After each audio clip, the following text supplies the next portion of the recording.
You have reformed upon the plateau, high above where you started. And for Doravar, you are no longer on the ship, but standing with your companions, one of whom is no longer wearing a shirt or armor. You can hear the murmur of voices, the sound of the waterfall, and you can see that the cavern is quite expansive. The waterfall does indeed cascade down the side wall to a clear pool at the bottom. A stone staircase carves out of the pool and ends at the rocky plateau. In the centre of the room and suspended in the air above the large boulders, which are held there by some form of magic. Oh, Doravar's here. How?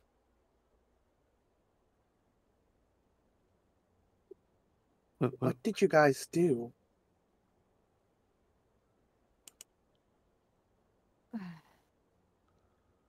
They bred something off of a stone? Well, first there were I was just drying spiders. off. First there were spiders, then there was a ship, then there was a chest in the water, then we opened the chest and there was an invitation. Is your name on this invitation? Norland, is his name on the invitation now? It was on there. Because I don't know, since Doravar wasn't with us when we opened it, she's wondering if his name has since appeared on it too.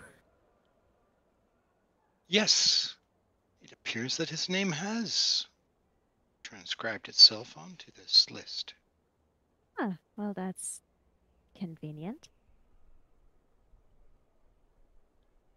And what is this list? It's an invitation to do an extravaganza. What now? It says right there on the note. Oh, it's chilly in here. Pity my equipment wasn't on the list. Pity the equipment wasn't on you. Yes, why would they invite your equipment? Vi's keeping an eye on the surroundings.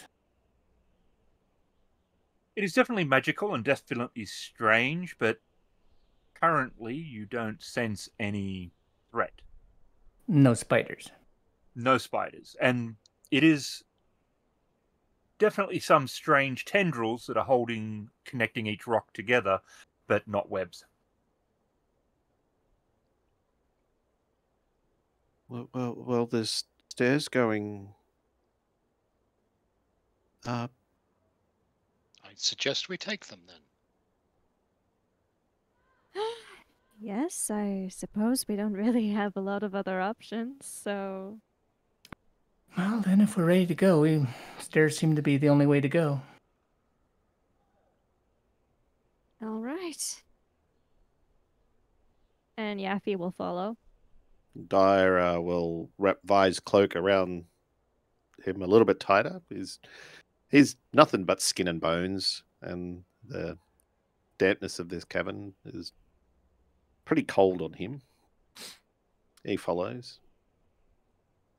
You follow the path, and Norland can feel the invitation tingling and burning as you approach a archway.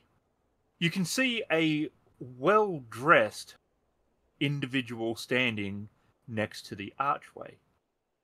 It is a very well-dressed clown. Its face is pulled back into a rather exaggerated smile, and it is wearing a top hat. That's a little alarming.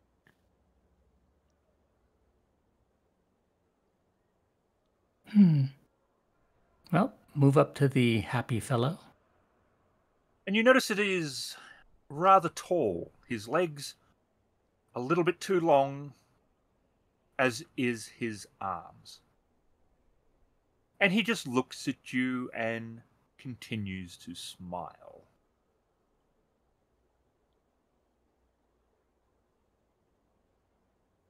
not becoming any less alarming. If he doesn't stop Vi will continue through the archway, keeping an eye on him in case he makes sudden moves. You hit something solid. She'll put her hand out on it, and is it just like solid air? It is just like solid air. It was not an attack. It was just like walking into the wall. But you can see that there is a cavern beyond. Excuse me, fellow. Can you let us in through here? And he shakes his head and wiggles his finger. He says nothing. He just puts both his hands together and opens them. What do we think he wants? Yeah. I was thinking maybe the invitation. That's how you usually get into parties. Look at Norlin, sorry. Norlin will present the invitation. And it takes it, and it looks at it, and it folds it back up, takes off its hat, does an exaggerated bow, and with a sweeping motion with its right hand, motions to the archway. Put a hand out to it. I don't want to bonk into it again. There is nothing there. Demonstrate that for everyone by waving my hand through the area and then proceed. Seeing that Vi was able to walk through, Yaffe will proceed as well.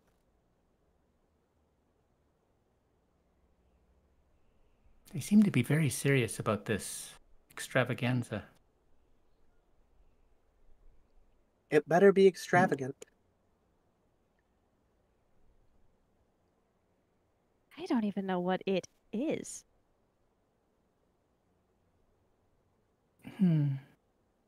Nope, Dara's walked up to the big smiling person and is just looking up at how tall this person is. And they just look at you and smile. And he puts his hand out to shake. I'm Dara.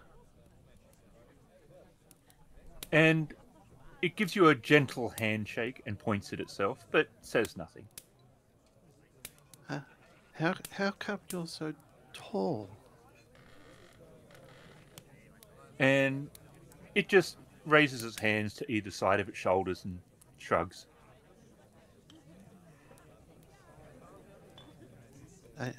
Are you always this happy? It nods. Is it fun inside? It nods. Will you be my friend? It nods. Dara jumps with a little bit of glee, follows after the party.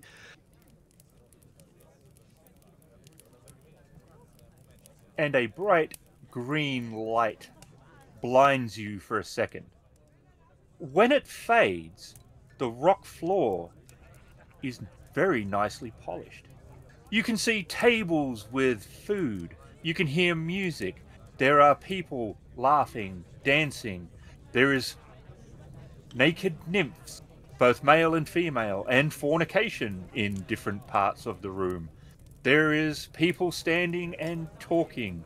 It is a bubbling, bobbing mess of sweet-smelling potions, smell of pipe weed, and laughter and joy. I would like a wisdom check from everybody, please. Okay.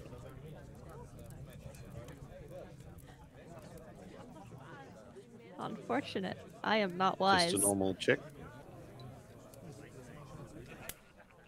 Oh, I did okay though. Oh. 16. Oh no! Norlin!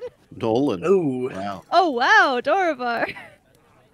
No, Oh, Norlin. wow. Okay. I got a plus. Goodness Norlin! gracious.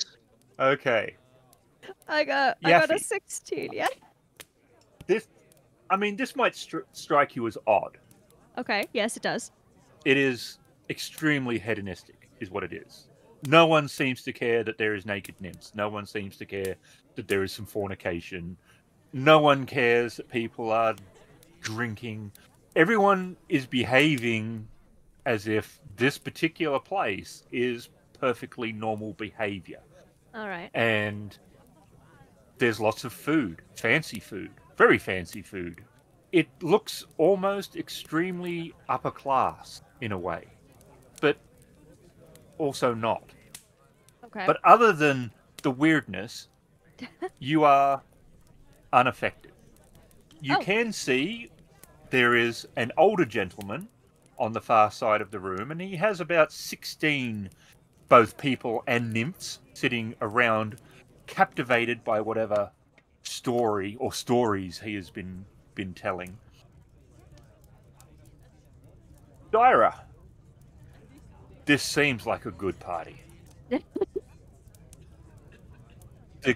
There is a pull to the party, to whatever it is that you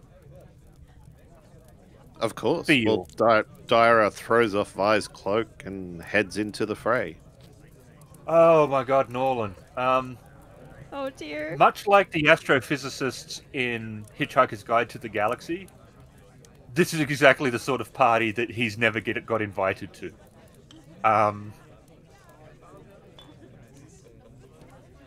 It's a very good party for him. There's something about it that is obviously completely broken through his defenses. At the other extreme, we have Dorvar, who's just looking around, probably going, "What is this bullshit? This is like, God, it's so elvish." And Violence, you just made the DC. Seriously, some of those male nymphs are very well built, but since Dorovar's here, I'm on bodyguard duty, so sadly. Yappy is just looking around, sort of trying to comprehend what is happening here. And I mean, obviously she understands some of what's happening here, but it's very odd, and some of the party seem to be reacting in a way that she did not expect, so she's sort of trying to get her bearings. Vi does pick up the cloak that Dyra shrugged off, kind of shakes it out and just wraps it back up and puts it in her pack. While keeping an eye open for what's going on. Again, mostly for a protection angle on Dorovar. I think for Vi, it feels like one of the best family parties that she had attended, where she was well respected, treated well, felt comfortable. Conversations weren't above her head. She's not the most educated, so they kept it without the big words and such like that. And she feels somewhat drawn to these questions every time. And it's, again, mostly that she's on a job that is drawing her back and keeping her a little more aware of her surroundings than just getting pulled off and engaged in talks of tactics or and the like. She does kind of look around, though, to see if there are any guards or like any security or anything for this event. Just as a matter of course. It doesn't appear to be. As if it... Almost as if there is absolutely no need. I do whisper to Dorovar, keep my voice down. Does this seem strange to you? This is very comfortable considering I don't know any of the people here. See, this seems like total bullshit. Oh, you think so? This is what rich people dream of. Look over there. Look at him. He would never do that. And look at him running off. It's beyond just what rich people dream of, though. It is perfectly tailored to each individual. It seems as though somebody is very invested in making sure people stay here. There's no security, and who in the right mind would give a crap about dwarven history in a place like this? Dwarves, I suppose? And not one dwarf has come up to me yet, now have they? Do you think we should be stopping them? I mean, if they eat the food, are they cursed to remain here forever or something? Is that likely to happen? I don't know. That's more a fae thing. This isn't a fae thing, is it? I'm not very familiar with the Fae. Well, I'm a little more infernal myself, so I can't help you. Does seem kind of tempting, though, does it not? I think it's supposed to. Well, I know it's supposed to. Well, I'm sure Norland can at least find some of his ilk here. Yes, he's concerning me a little, though.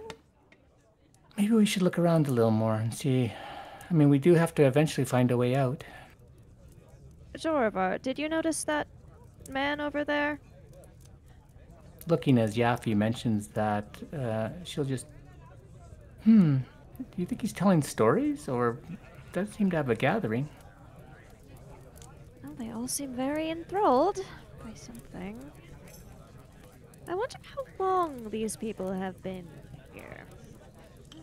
Well, I mean, I don't think the shipwreck was a recent thing, and that invitation is what led us here. Yes. You didn't go into the Black Sea, did you?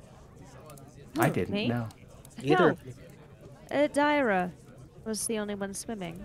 Better not tell the captain. He'll lose his ship. Well, why would we? Don't know, just say it. Well, he is an old man with a not maybe 65. He has slightly balding. He's wearing green travel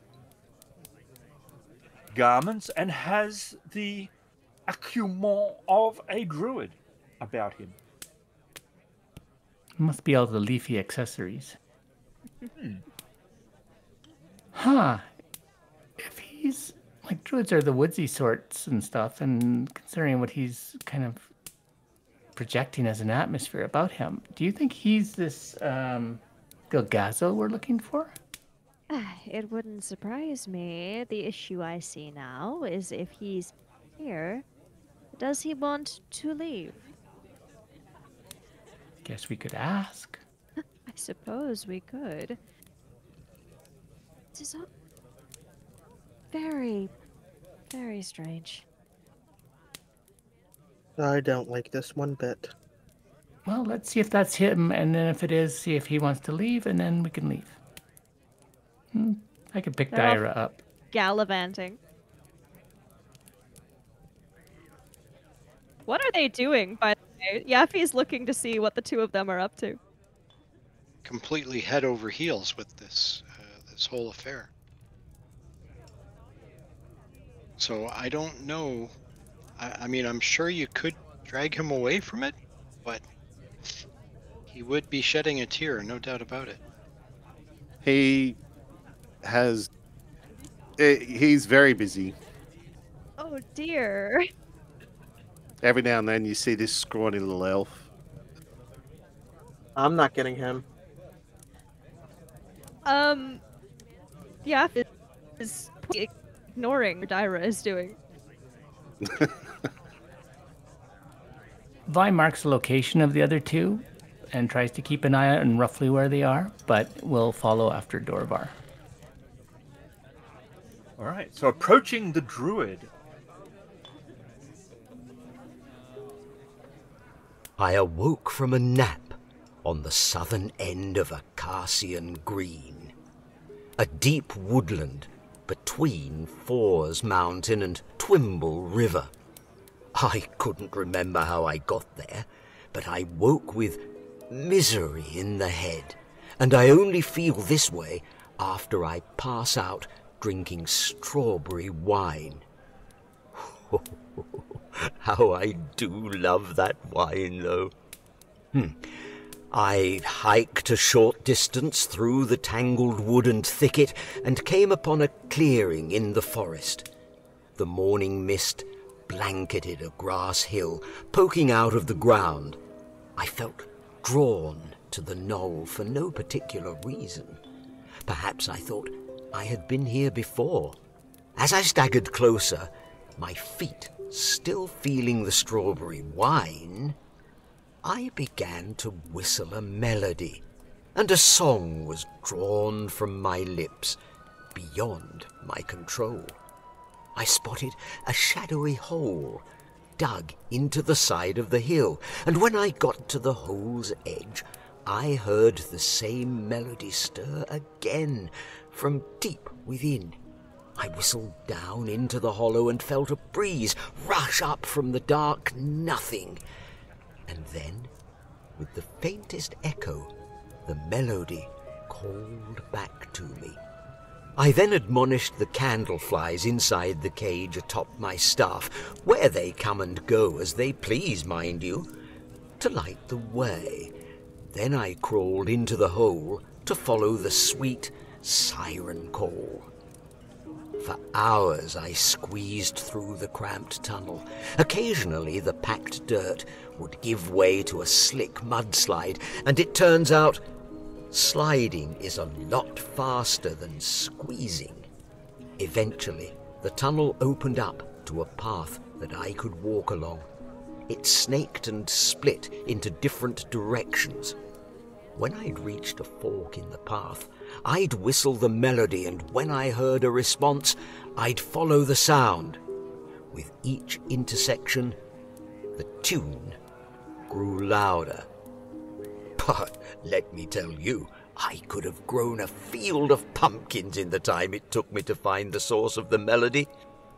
I would stop to sleep in the burrowed-out cubbyholes along the way, eat potcha root, which grew aplenty down there, and drink from regenerative water pouches of lindemann bugs. It kept me alive. Oh, but is it ever slimy going down?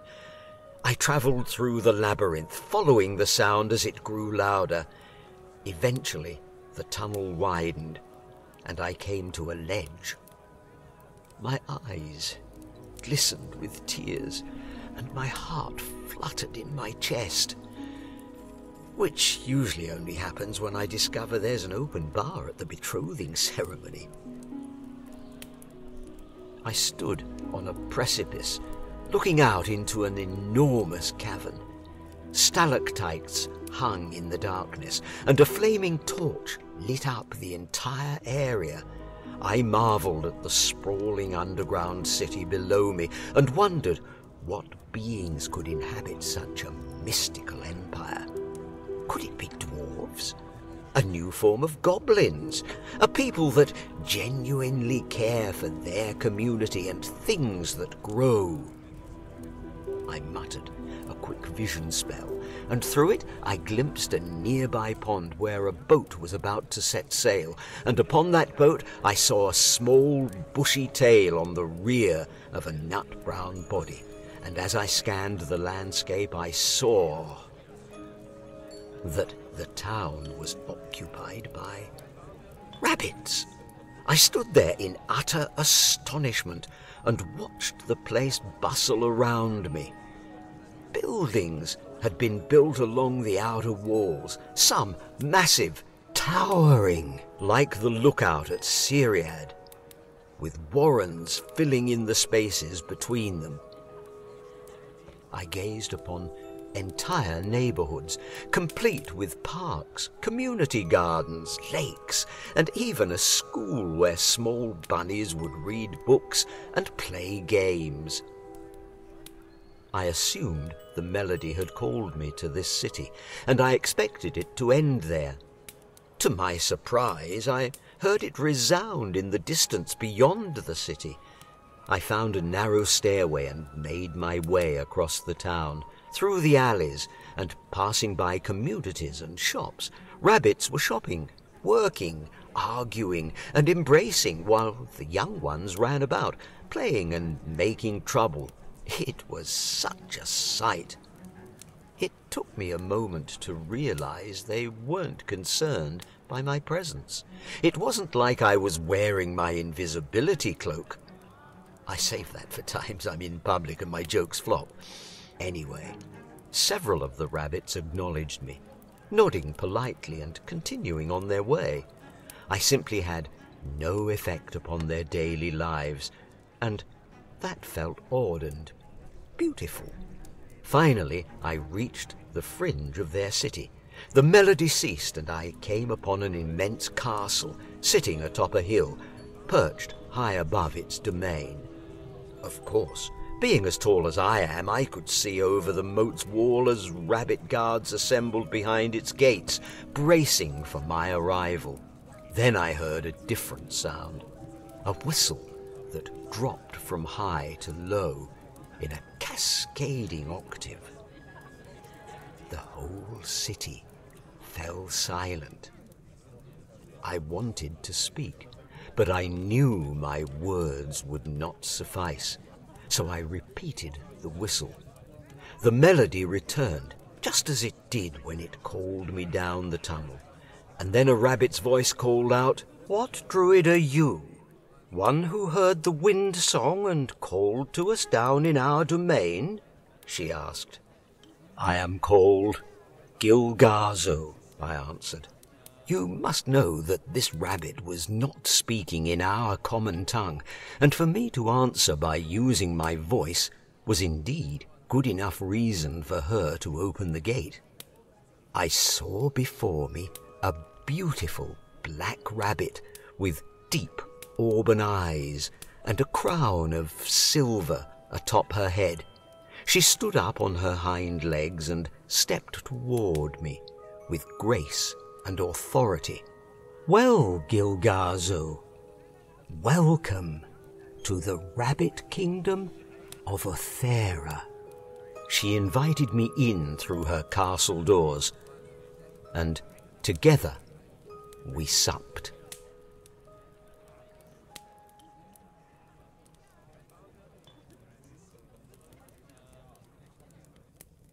And they're fully paying attention, like real attention, to every word of the story. Whether he's told this story before or it's new, you have no idea. But they are absolutely attentive to every word. Well, I don't know what I was expecting him to be talking about, but a rabbit kingdom was not it. Yeah, that was rather unexpected, wasn't it? Well, should we see why he's here? I was going to say yes. Do we interrupt, or do we wait and see if he tells one about cats next? Well, I'd feel more comfortable, I think, getting our getting our bearings, I guess. Are we going to leave this place with him or not? Or is there a way out? Does he know anything about this place? Should we be concerned about our companions? I suppose we shall see if he will talk to us. Doesn't look hundreds of years old, that's for sure. But he did give his name, so we... Unless he's lying, he is who we're looking for.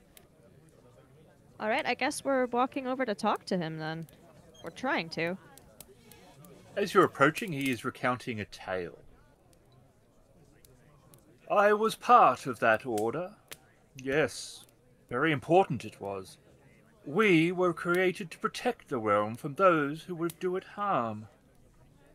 Sadly, we failed, and we were betrayed by one of our own. I was warned of the trap, but I've never been able to figure out what it was." And he looks up at you. "Ah, hello. Have you ever had any of this strawberry wine? It's really quite good. We don't normally get it this far out. Only at betrothal ceremonies when it's an open bar, you see." Yes, you said. No, I haven't tried anything, as I haven't quite worked out if it's, I don't know, cursed or something. Nice to meet you. "Nice to meet you, young lady. Why would it be cursed?" Oh, you know, just this very strange place we find ourselves in. Strange? Quite. I have been in many places, all over the realm. Many quite unpleasant.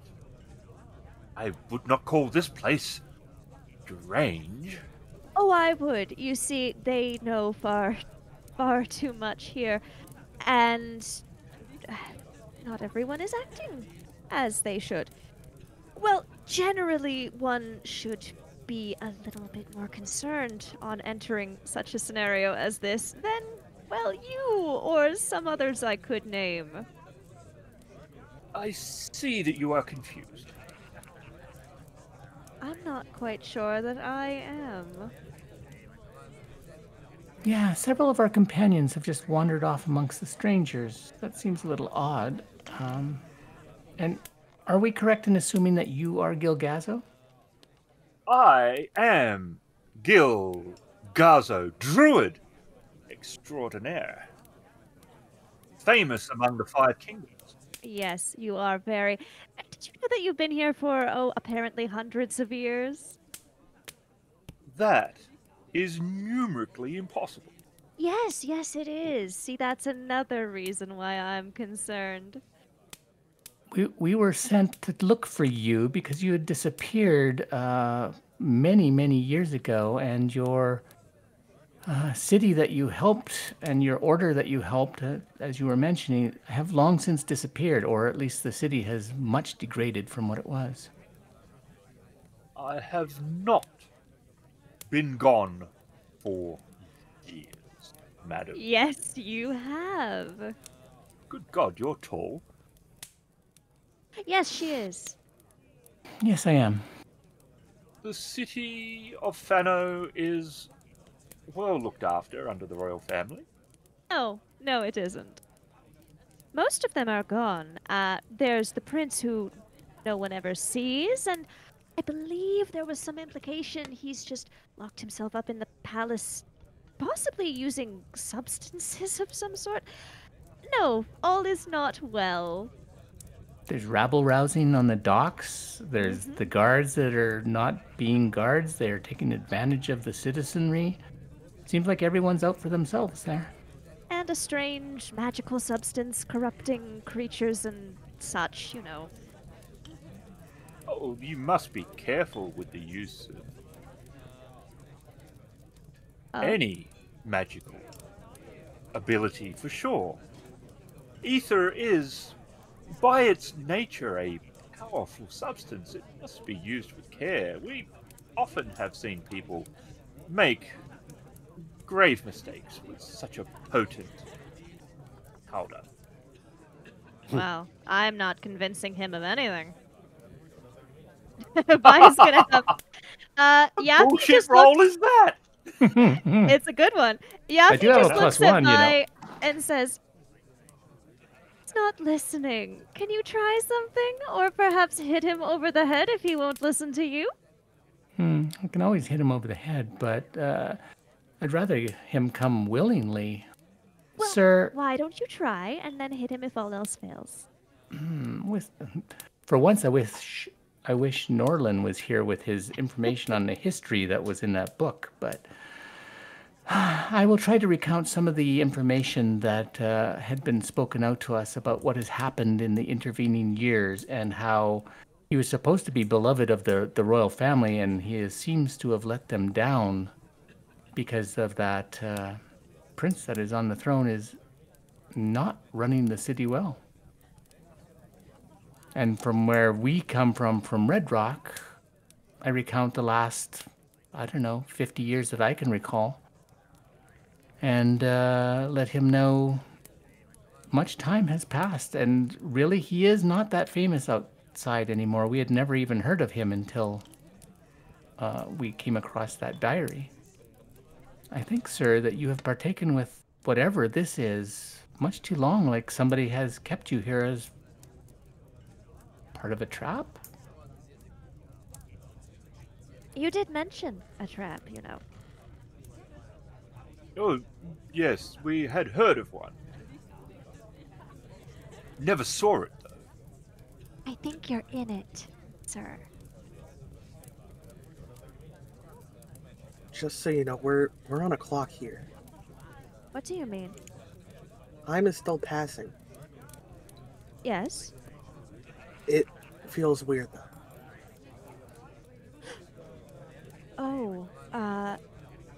If I can extrapolate from what he said and what Time is slower here, perhaps?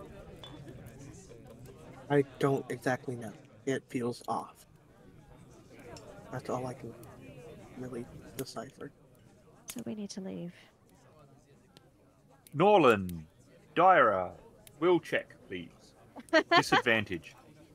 If they just suddenly come to in the middle of something weird, then Take the lower of the two.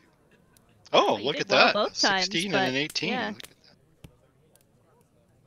Pondering what Dorivar had said and trying to figure out how they could corral all the various people who need to leave in order to leave, when she suddenly yelps and looks down at her hand, the necklace of pearls she is still holding has become very hot and is painful now to hold.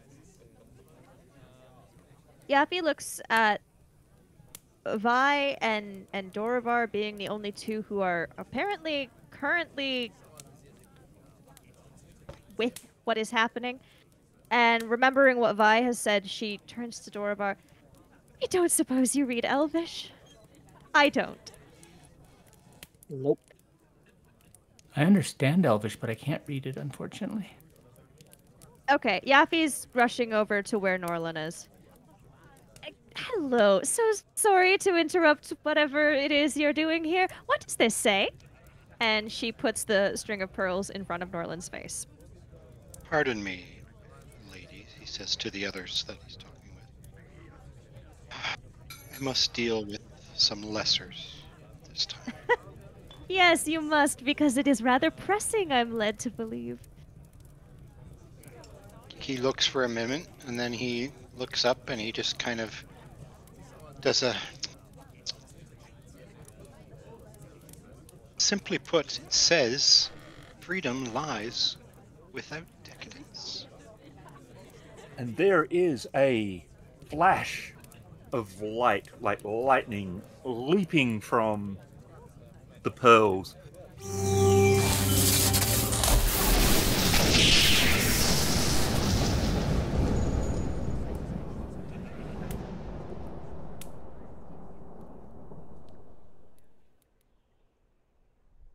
And smashing itself around the room, and sparks erupt. And when it fades, the room looks like a cave. Gil Garzo is standing, much as he was, off to where he still was with Vi. There is no nymphs, there is no people. There is, however, several wooden, almost artist dolls that are standing and creaking and moving around. And from your memory, especially Dorivar's, they seem to be where the staff, if staff would have been a correct term, were. Norlin loses all of the cloud and mist that was in front of his brain and can think very clearly again as the recollections return. Dyra is laying upon a pile of bodies. Oh no. Skeletal, decayed. Those who have been here and been trapped and died and stacked by the staff. Huh. 200 200 bodies? that have been captured in the trap over the last quite a decent amount of time.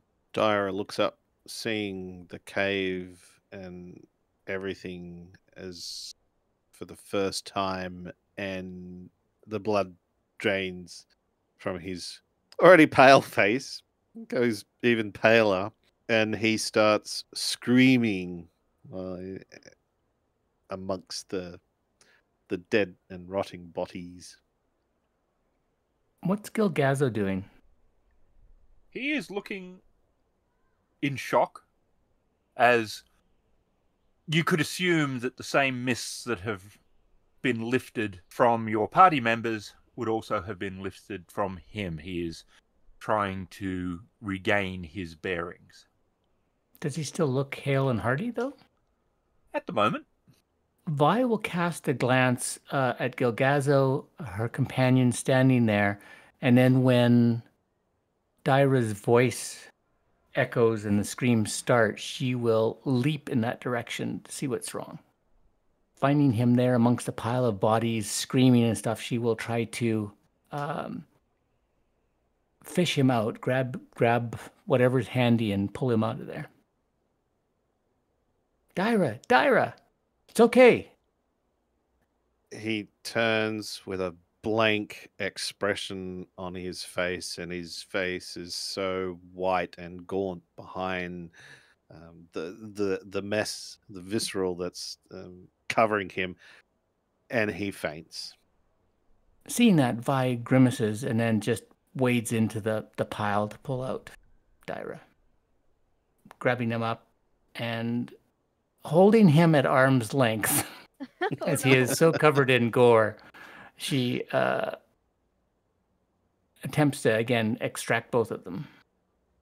When she makes it to the edge, she will lay him out and look up at the others to see what's happened in the meantime. Yaffe, seeing that Vi has gone to retrieve Dyra, is running over to the druid to try and get him moving. And he pulls a green gem that he is wearing. When your friends are ready, we must leave. Yes, absolutely. You have a way to do that? I do. Wonderful. Wait here. And she's going to go over to Norlin again. He says he can get us out of here, so I'd go to him. Okay. Norlin will make his way to him. And then Yaffe's going to go to where Vi is to see if she heard that as well. Ready to leave? She looks up at Yaffe's approach and, just give me a second here. And she'll take her cloak back out again, grimace again, and then use it to wipe as much of the gore off of Dyra so he doesn't just kind of come back covered in it again. And then grab him up, throw him over her shoulder and say, yeah, let's go. All right. Over here, he says he can get us out of here, so let's hope that's true. And he has one hand wrapped around the gem. And he says, we must all be touching. All right. So he holds out his hand for whoever wants to take it. And you can either hold, he says, you can either hold each or touch each other or someone, but we must be connected. Yappy's going to grab onto his arm and then grab onto Vi, who's already holding Dyra, and then she's got no hands left. She's going to look at Norlin, and if he's not grabbing onto someone, gesture for him too. Yep, sorry. Norlin will willingly assist. And he seems to crush the gem, which makes you feel it probably wasn't a real gem. There is a blinding green light, and you feel the sensation of being teleported, much like you did at the start.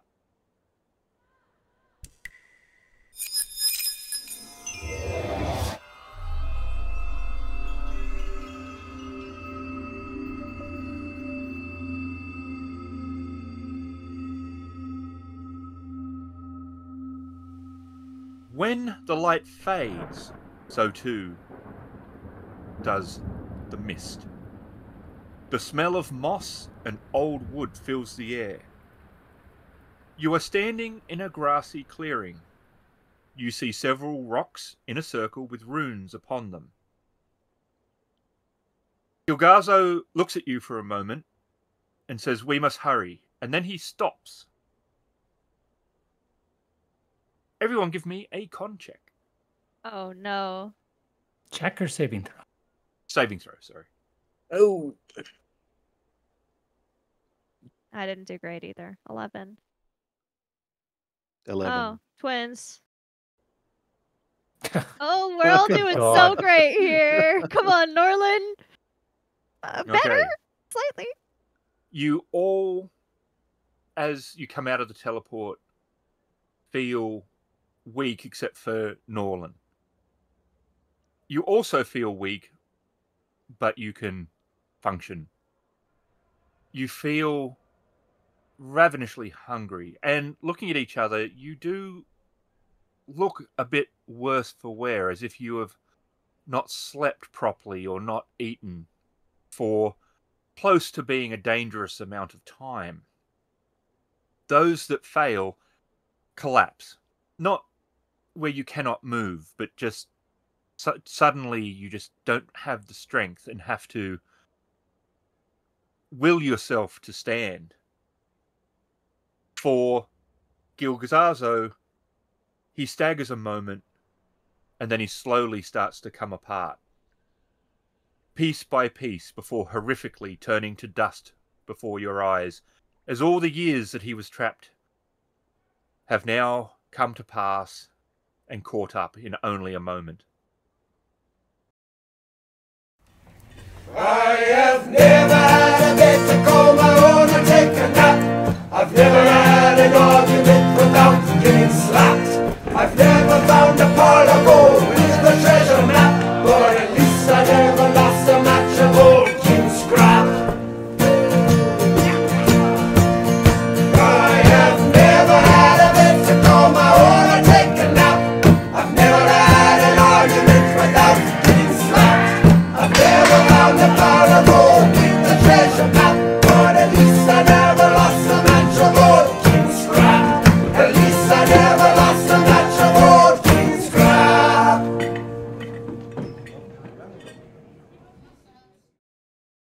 You're on your fucking own, dude.